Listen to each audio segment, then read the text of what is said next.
to Windmill Windup 2012. I'm Elliot Trotter, and this is Hard Cap of Day 1. I'm here with Liam Rosen and Bryan Jones. Guys, thanks for joining us today. So let's talk a little bit about this tournament first. Something that's unique about it is the Swiss draw format, something that doesn't happen too much in the States. Bryan, could you talk a little bit about what that's all about and how that's resulting in the way teams are moving up in rankings? Yeah, teams today played 3 games, and it started out where every team went out, played their first game, and then after that in the second round, teams that had won their game faced off with another team that had won their game, and similarly, teams that lost games played against that. And then after that, you saw teams that were 1-1 face off against each other, then 2-0.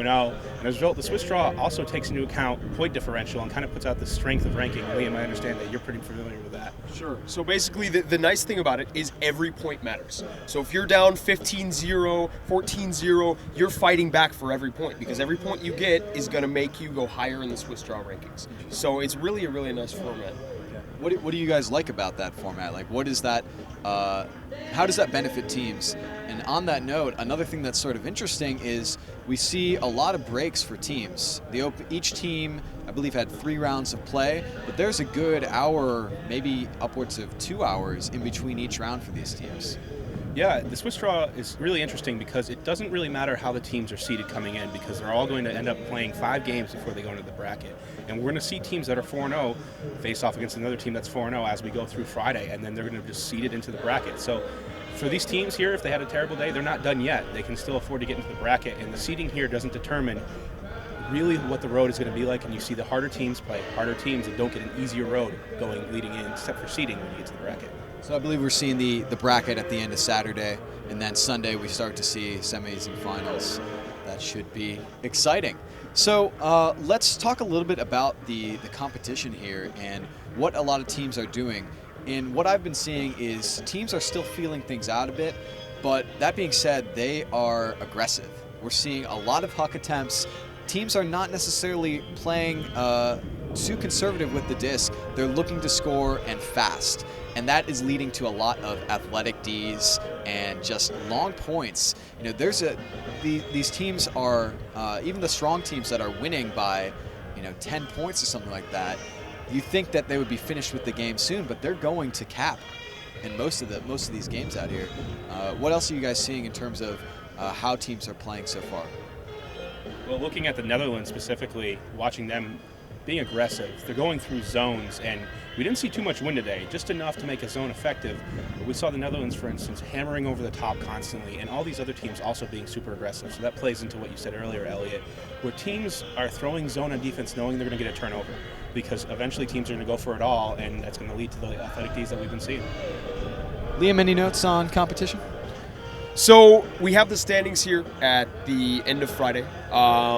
For the women's division, let's get right into it. Starting there, there are 2 undefeated teams left. So we have the German women's national team, very strong team, one of the favorites going into Worlds. A lot of national teams are using Windmill Windup to prepare basically for Japan. And they're undefeated. They're at the top of the standings. I watched that team play a bit. They were playing against the Russian team, and they put on a very strong zone. They were playing a bit more conservatively with the disc, but they were able to grind a lot of long points, and I was quite impressed by how well they were able to move the disc. Second place, we have Lotus. Lotus is an all-star team from Switzerland, of women from all over Switzerland. Switzerland is known in Europe for having some of the best ultimate talent. Doesn't surprise me that they're second. And then in third place, we have Vima from Finland, who we previewed earlier on Sky. So it's great to see them staying in the rankings. They're 2-1 and third place in our Swiss draw standings. So we'll continue to see that women's division as it develops. Let's go to mixed. What are the standings there so far? So mixed is interesting. We have 3 mixed national teams actually at the top. And the France team, the Russian team, and the German team. France and Russian are undefeated. They're 3-0. Germany is 2-1, but they 3 are all at the top. So mixed teams, it's kind of tough if you're a traditional mixed team to beat a mixed national team because that's the best guys, the best girls from every country. I watched the German team as well in the mixed division. They also were focusing a lot on that zone. I guess that might be a trend with some of the German teams. But they're also very aggressive, looking to throw hammers and just break it over the top. So let's move on to Open. Did you watch any other mixed games? Yeah, actually, the Furious Goats were pretty good today, watching them go through some of the national teams. However, they did suffer a loss later on in the day to the Russian national team. They were down 14-10 and almost mounted a comeback. I believe the Russian national team took that game 15-13 nonetheless. A great game, and we'll be sure to see Furious Goats do some damage in the bracket. And Open Division, what are our standings there? Open is interesting because we're seeing some teams at the top that I did not expect. So obviously you have to expect a national team, but the French national team is actually number one. I would have expected maybe one of the other national teams to be up there, or Freespeed, who was last year's champions, but they are at the front of the standings right now. They've won all of their games. Brian and I watched the French Open team's last game. Brian, what were your thoughts on that?